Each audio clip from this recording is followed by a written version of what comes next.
Morning student, मैं सुमन संधू। इस YouTube channel पर आपका स्वागत है। तो बुक है नॉलेज करिकुलम, तो उसमें अपनी 3rd यूनिट चल रही है। उस यूनिट में अपना जो टॉपिक है वो है पाठ्यक्रम का संगठन। तो मैंने पाठ्यक्रम में आपको करवा दिया था, पाठ्यक्रम के संगठन का अर्थ बता दिया था और पाठ्यक्रम संगठन का अर्थ क्या होता है दोबारा से थोड़ा सा रिपीट कर देती हूँ। देखो, पाठ्यक्रम संगठन आयोजन, जो हमारा पाठ्यक्रम है उसका संगठन है, जो उसका आयोजन, उसकी ढांचा यानी कि उसकी संरचना। पाठ्यक्रम के जो पाठ्यक्रम का संगठन होगा, संगठन का जो ढांचा है या उसकी संरचना है, पाठ्यक्रम की संरचना, जिसका विद्यालय में जो हमारा पाठ्यक्रम है उसका संगठन या उसका ढांचा या उसकी संरचना ऐसी है कि जो हमारे विद्यालय के शैक्षिक जो हमारे उद्देश्य हैं, जिसका विद्यालय में शैक्षिक अनुभवों को चुनने, यानी कि हम पाठ्यक्रम के आधार पर ही जो हमारे शैक्षिक अनुभव हम जो महसूस करते हैं कि हमारा जो कक्षा का सिलेबस, जैसे छोटी कक्षाओं का सिलेबस कैसा हो, बड़ी कक्षाओं का सिलेबस कैसा हो, तो उसका जो बच्चे का स्तर, जो बच्चा उस पाठ्यक्रम या उस सिलेबस के माध्यम से उसको कवर कर सके, ऐसा सिलेबस होना चाहिए। तो जो हमारा पाठ्यक्रम है उसकी आयोजन की संरचना या उसका ढांचा, जिसका विद्यालय में शैक्षिक अनुभवों के चुनने, शैक्षिक अनुभवों के चुनने, उसको नियोजित करने, जैसे कि शैक्षिक विद्यालय में जैसे अनुभव यानी कि महसूस किया जाता है, बच्चों के अनुभव महसूस किए जाते, शैक्षिक अनुभवों के चुनने, उसे कार्यान्वित करने या उसको नियोजित करने के में प्रयोग किया जाता है किसका, पाठ्यक्रम का। अतः पाठ्यक्रम आयोजन की वह योजना है, यानी कि जो हमारा पाठ्यक्रम है वह आयोजन की वह योजना है जिसका सीखने की क्रियाओं को प्रदान करने के लिए शिक्षक द्वारा अनुसरण किया जाता है कि हम पाठ्यक्रम के माध्यम से ही शैक्षिक उद्देश्यों को पूरा कर सकते हैं। अगर हमारे पास पाठ्यक्रम यानी कि हमारे पास सिलेबस नहीं होएगा तो हम बच्चों को उसके सब्जेक्ट के हिसाब से हम उसको शिक्षा नहीं दे सकते। इसलिए शिक्षकों के लिए सिलेबस का होना अनिवार्य है। उसी के आधार पर शिक्षक क्या करता है, बच्चों को शिक्षा देता है और उसकी कक्षाओं के आधार पर सिलेबस को जो सिलेबस निर्धारित किया जाता है उसी के आधार पर शिक्षा दी जाती है। और जो शिक्षा है बिना सिलेबस के जो शिक्षा दे रही है वो शिक्षा अर्थहीन होती है। तो ये क्या हो गया, उसका पाठ्यक्रम संगठन का अर्थ हो गया। अब मैं जो आज का जो आपका टॉपिक है वो जो हमारा पाठ्यक्रम है, पाठ्यक्रम संगठन की उसके जो प्रतिमान या उसका पैटर्न कैसा होना चाहिए। जो आज का हमारा टॉपिक है वो है पाठ्यक्रम संगठन का पैटर्न एवं प्रतिमान, यानी कि जो हमारा पाठ्यक्रम का संगठन है उसका पैटर्न कैसा होना चाहिए, उसके प्रतिमान कैसे होने चाहिए। तो इसमें हमारे जो राइटर हुए हैं कौन से, जेम्स, जो हमारे पहले राइटर हैं कौन से हैं, जेम्स एम ली, जेम्स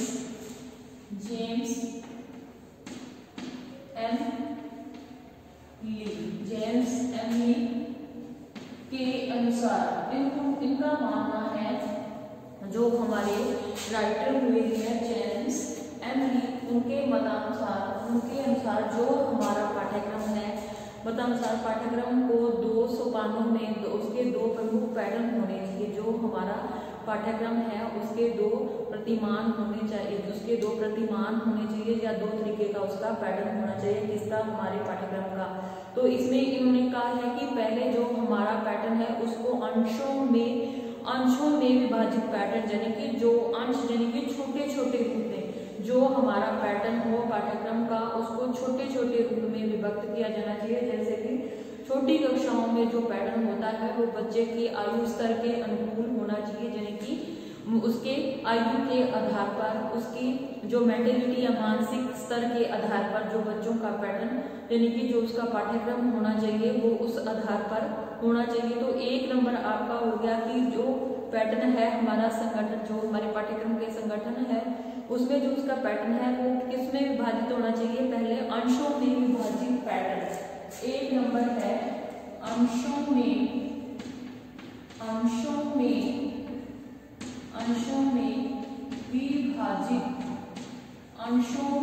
विभाजित पैटर्न, यानी कि हमारा जो प्रणाली का पाठ्यक्रम या पैटर्न या प्रतिमान है उसको पहले किसमें विभाजित करना है,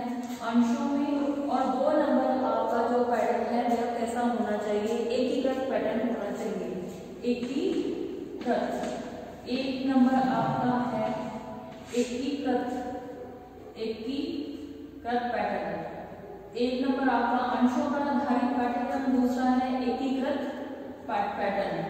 एक नंबर आपका हो गया अंशों पर आधारित पाठ्यक्रम, दूसरा हो गया आपका एकीकृत पाठ्यक्रम। तो उसका पैटर्न होना चाहिए। तो जो हमारा अंशों में विभक्त पैटर्न होता है, यानी कि जो हमारा पाठ्यक्रम है वो किस पर, अंशों के पैटर्न पर अगर अंतर्गत प्रत्येक विषय को अपरिवर्तनीय क्या किया जाता है, समझा जाता है कि इसमें कोई परिवर्तन नहीं किया जा सकता।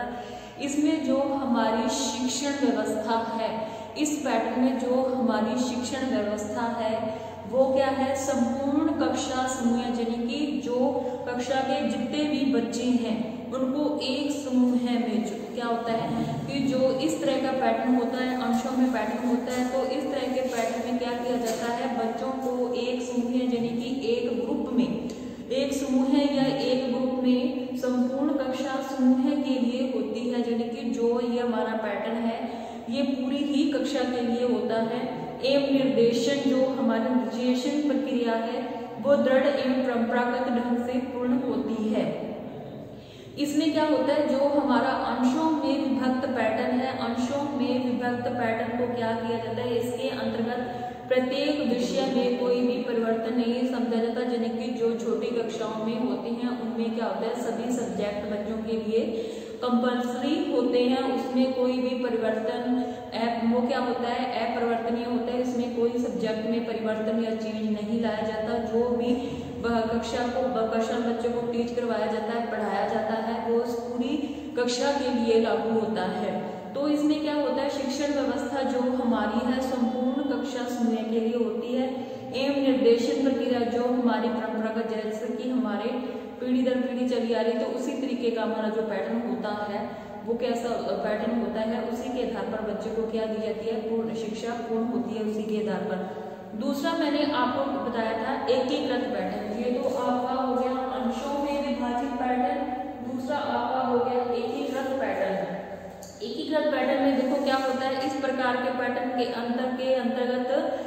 अंतर्गत विषय वस्तु की पृथकता के स्थान पर अध्ययन की जाने वाली समस्या के आधार पर विषयों को क्या किया जाता है, एकीकृत किया जाता है, यानी कि उनको इकट्ठा किया जाता है समस्याओं के आधार पर। इसमें शिक्षक एवं शिक्षार्थी सहयोगी क्रियाओं के माध्यम से नियोजन आदि को भी स्थान प्रदान किया जाता है।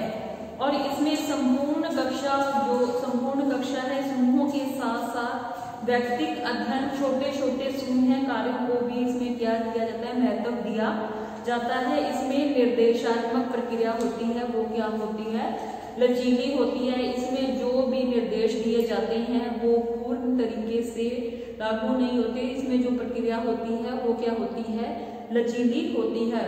और विषय के पर ही आधारित प्रतिमान, यानी कि विषय पर आधारित, सब्जेक्ट के आधार पर आधारित प्रतिमान वह है जिसके अंतर्गत पृथक स्पष्ट विषयों के रूप में आयोजित करना, प्रकल्पित उसको करने का प्रयत्न किया जाता है। इसे सुपरिचित एवं पारंपरिक प्रतिमान भी माना जाता है, यानी कि जो पीछे से जैसे अपने हमारी पढ़ाई चली जाती है उसी के आधार पर, जैसे कि शिक्षा बच्चे को दी जाती है उसी के आधार पर प्रतिमान मानते हैं। और विगत वर्षों में जो हमारा पाठ्यक्रम संगठन के क्षेत्र में अनेक प्रयोग हुए हैं और उनके परिणाम स्वरूप अनेक नए प्रतिमान क्या है, प्रतिमान चर्चा में आए हैं। और अमेरिका इस कार्य के लिए अग्रणी रहा है। जहाँ यह जो हमारे प्रचलित 3 प्रतिमान हैं, उन्होंने जो हमारी अमेरिका है वो क्या, जो भी हमारे प्रतिमान, यानी कि जो भी इसको पढ़ाने का जो हमारा पाठ्यक्रम है उसको चेंज करने का अगर माध्यम है तो उसमें सबसे पहले जो हमारी अमेरिका देश है वो अग्रणी रहा है। उनके मतानुसार उन्होंने किस तरह के पाठ्यक्रम को माना है, उन्होंने 1 नंबर जो हमारे लिए प्रचलित अग्रणी रहा है, इसमें 3 प्रमुख वर्गों में इसको बांटा गया है हमारे पाठ्यक्रम को। तो इसमें 1 नंबर क्या आता है, जो हमारा पाठ्यक्रम जो है उसमें क्या होता है, पाठ्यक्रम संगठन के सामान्य प्रतिमान, इसको 3 रूपों में आगे बांटा गया है। उसमें है पहला आपका पाठ्यक्रम संगठन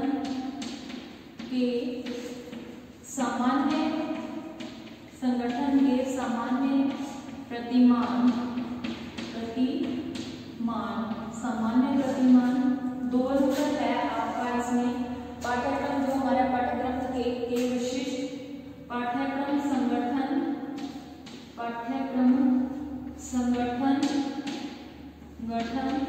के विशिष्ट प्रतिमान, सामान्य प्रतिमान और विशिष्ट प्रतिमान, 3 नंबर इसमें ये आता है कि इस संगठन के सामान्य प्रतिमान, विशिष्ट प्रतिमान, और तीसरा इसमें आ जाता है पाठ्यक्रम संगठन का तृतीय पाठ्यक्रम संगठन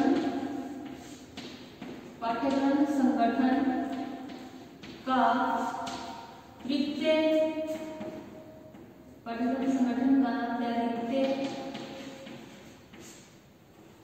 पाठ्यक्रम संगठन में जो हमारा तृतीय प्रतिमान है, तृतीय प्रतिमान यानी कि तीसरा प्रतिमान है। पहला तो आपका हो गया सामान्य, दूसरा आपका हो गया विशिष्ट और तीसरा हो गया अथवा छात्रवृत्ति। तृतीय प्रतिमान एवं छात्रवृत्तियां, तृतीय प्रतिमान एवं छात्रवृत्तियां, छात्रों की जो है वृत्तियां, जो छात्रवृत्तियां प्रवृत्तियां, छात्रों की जन्म की बच्चों की जो प्रवृत्तियां हैं, छात्र प्रवृत्तियां, छात्रों की प्रवृत्तियां। इस तीसरे में आ जाता है बच्चों की जो प्रवृत्तियां हैं कि बच्चे की, हर बच्चे की क्या होता है IQ लेवल यानी कि अलग अलग होता है। हर बच्चे की जो सोचने की शक्ति, बोलने की क्या होते हैं, हर बच्चे के संवेग क्या होते हैं, अलग अलग होते हैं। तो तीसरे में क्या आ जाता है बच्चों की जो प्रवृत्तियां होती हैं। 1 नंबर आपका आ गया सामान्य प्रतिमान, 2 नंबर आ गया विशिष्ट प्रतिमान, तीसरा आ गया बच्चों की सामान्य प्रवृत्तियां। तो इसमें देखो जैसे कि पहला हमारा जो 1 नंबर पाठ्यक्रम है वो कैसा, यानी कि सामान्य तरीके का। इसके अंतर्गत जो भी विषय आते हैं, इस प्रतिमान के अंतर्गत जितने भी विषय आते हैं, समूह अन्य अधिगम क्रियाएं सम्मिलित की जाती हैं। यानी कि इसमें सारे सब्जेक्ट और जो अन्य अधिगम क्रियाएं हैं उनको क्या किया जाता है, इसमें सम्मिलित किया जाता है, जो सभी विद्यार्थियों के लिए क्या होती हैं, अनिवार्य होती हैं और जिनका उद्देश्य उन्हें श्रेष्ठ नागरिक बनाना होता है। यानी कि जो हमारा पाठ्यक्रम है, इस तरीके के पाठ्यक्रम में सारे ही विषय जोड़े जाते हैं। विषयों के साथ साथ बच्चे को क्या अन्य क्रियाएं भी, उन क्रियाओं को भी इस पाठ्यक्रम में सम्मिलित किया जाता है और ये सभी विद्यार्थियों के लिए अनिवार्य होता है और जिनका उद्देश्य होता है, इस संगठन का यह उद्देश्य, जिनका उद्देश्य है कि श्रेष्ठ बच्चों को क्या करना है, उन्हें श्रेष्ठ देश का श्रेष्ठ नागरिक बनाना है। अमेरिका ने ऐसा पाठ्यक्रम कब बनाया था, स्वतंत्रता प्राप्ति के पश्चात, और जो हमारी प्राचीन पद्धति से आगे एक प्रगतिशील कदम के रूप में था।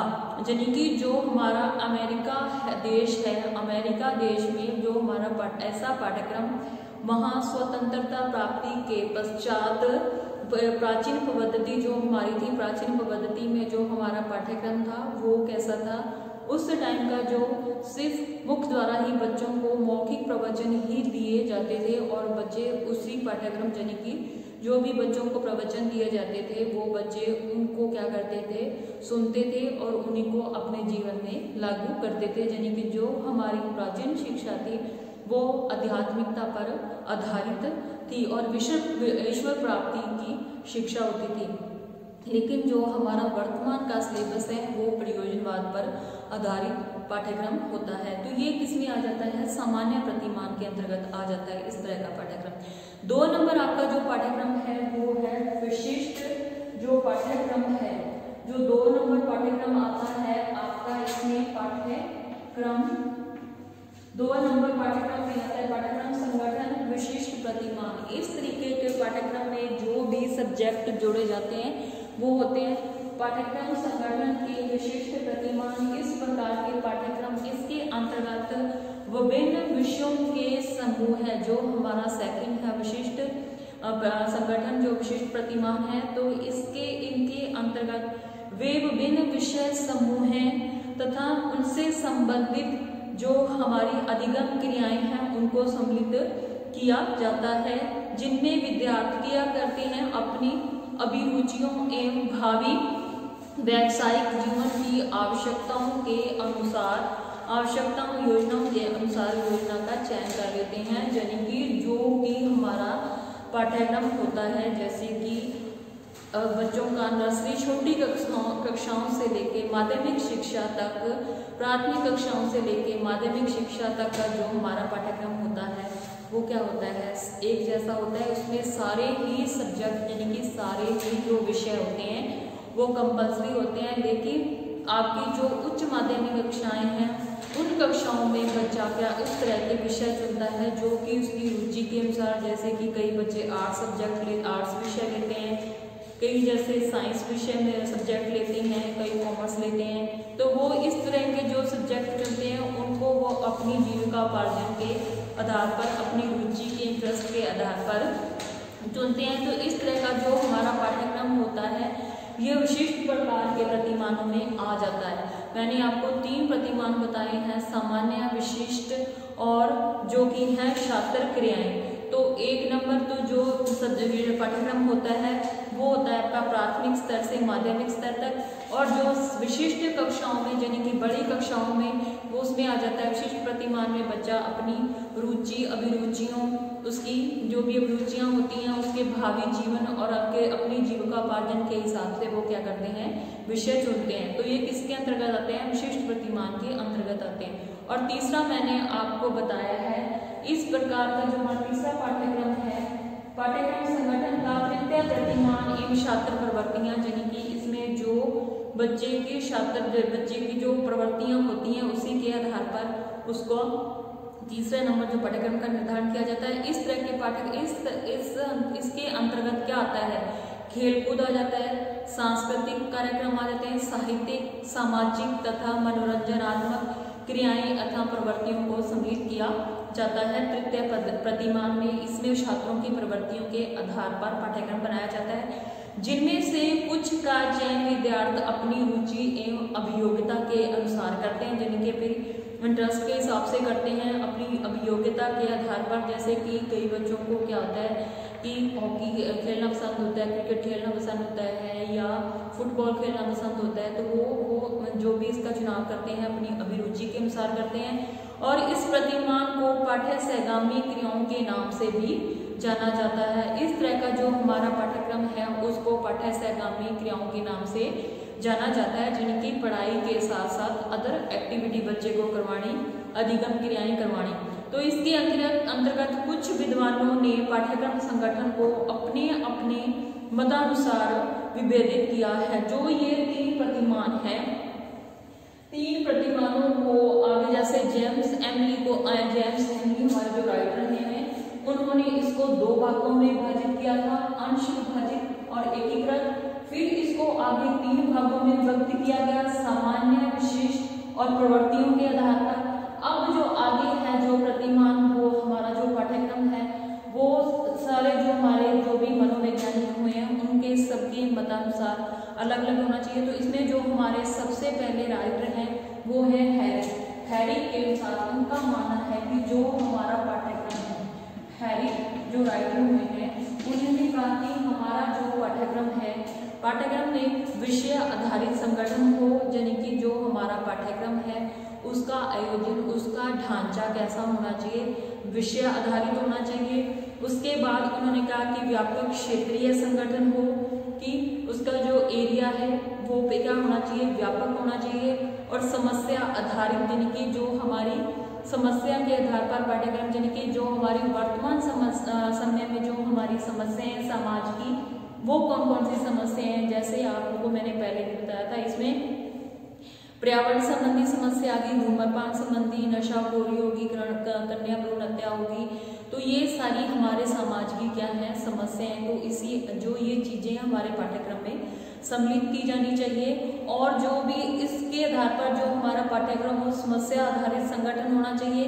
और आवश्यकता, यानी कि जो हमारे जो वर्तमान युग की जो हमारी आवश्यकता है कि जो बच्चों को शिक्षा दी जा रही है वो शिक्षा है, उसका माध्यम क्या होना चाहिए, इंग्लिश और अंग्रेजी होना चाहिए, इंग्लिश होना चाहिए। इसके साथ साथ जो शिक्षा दी जा रही है उसमें कंप्यूटर शिक्षा भी बच्चे के लिए अनिवार्य रूप से, क्योंकि जो हमारी वर्तमान समय की मांग है, तो इस आधार पर बच्चे को शिक्षा दी जाती है। और इसमें क्या है, आवश्यकता आधारित जो हमारा आवश्यकता पर आधारित संगठन हो गया है, ये किसने कहा है, हैरिक ने कहा। उसके बाद दूसरे जो हमारे राइटर हुए हैं कौन से हैं, वो है स्मिथ के अनुसार 2 नंबर स्मिथ उनके अनुसार जो हमारा पाठ्यक्रम है, पाठ्यक्रम उन्होंने स्मिथ ने कहा कि हमारा पाठ्यक्रम विषयगत प्रतिमान हो, क्रियागत प्रतिमान हो और उसके साथ ही समन्वित प्रतिमान हो। इन्होंने विषयगत और क्रियागत यानी कि जैसे बच्चा क्रिया करके सीख सके और समन्वित, उसमें सारा कुछ समन्वित सभी विषय मिले होने चाहिए। तो ये किसने कहा है, स्मिथ ने कहा है। और उसके बाद जो हमारे तीसरे राइटर हैं कौन से, गुडलैंड। तीसरे राइटर हैं आपके गुडलैंड। इनका मत क्या है, इनके मतानुसार जो हमारी शिक्षा है वो कैसी होनी चाहिए, इस तरह की शिक्षा की जो हमारे पाठ्यक्रम है, पाठ्यक्रमों को 3 वर्गों में विभाजित किया गया। उनके मतानुसार हमारा जो पाठ्यक्रम है, जब संगठन केंद्रों का चयन किसी एक ही क्षेत्र में से किया जाता है तब एकीकृत प्रतिमान विकसित होते हैं, किंतु जब एक साथ विभिन्न तत्वों को क्या किया जाता है, तत्वों का प्रयास किया जाता है, तो वो क्या हो जाता है, व्यापक क्षेत्रीय यानी कि व्यापक एरिया उसमें शामिल हो जाता है। तो इस प्रकार हमारे 3 प्रकार के का एकीकृत यानी कि एक ही एरिया, व्यापक यानी कि पूरा एक से ज्यादा एरिया हो गया, और समन्वित यानी कि सारे एरिया को शामिल करके। तो ये 3 तरह के उन्होंने प्रतिमान जो हमारे पाठ्यक्रम है उसके जो प्रतिमान या संगठन का स्वरूप या ढांचा, उन्होंने आगे जेम्स ली ने आगे इसको 2 भागों में बांटा था। एक तो था अंशों पर आधारित, दूसरा था एकीकृत, फिर इसको आगे 3 भागों में विभाजित किया गया। पाठ्यक्रम का संगठन क्या होना चाहिए, सामान्य होना चाहिए, विशिष्ट होना चाहिए, और इसके बाद द्वितीय छात्र प्रवृत्तियों के आधार पर होना चाहिए। उसके बाद इसमें जो हमारे राइटर हुए थे हैरिक, उन्होंने विषय आधारित संगठन, उसके बाद उन्होंने व्यापक क्षेत्र एरिया का कहा था, और समस्या आधारित संगठन और आवश्यकता पर आधारित संगठन कि यानी कि जो हमारा पाठ्यक्रम है उसका संगठन यानी उसका ढांचा स्वरूप हमारे शैक्षिक अनुभवों और क्रियाओं को पूरा करता है। तो जो हमारा सिलेबस या पाठ्यक्रम बनाया जाए वो जो हमारे समाज की वर्तमान समस्या के आधार पर ही होना चाहिए। तो आज की क्लास है यही खत्म होती है। धन्यवाद।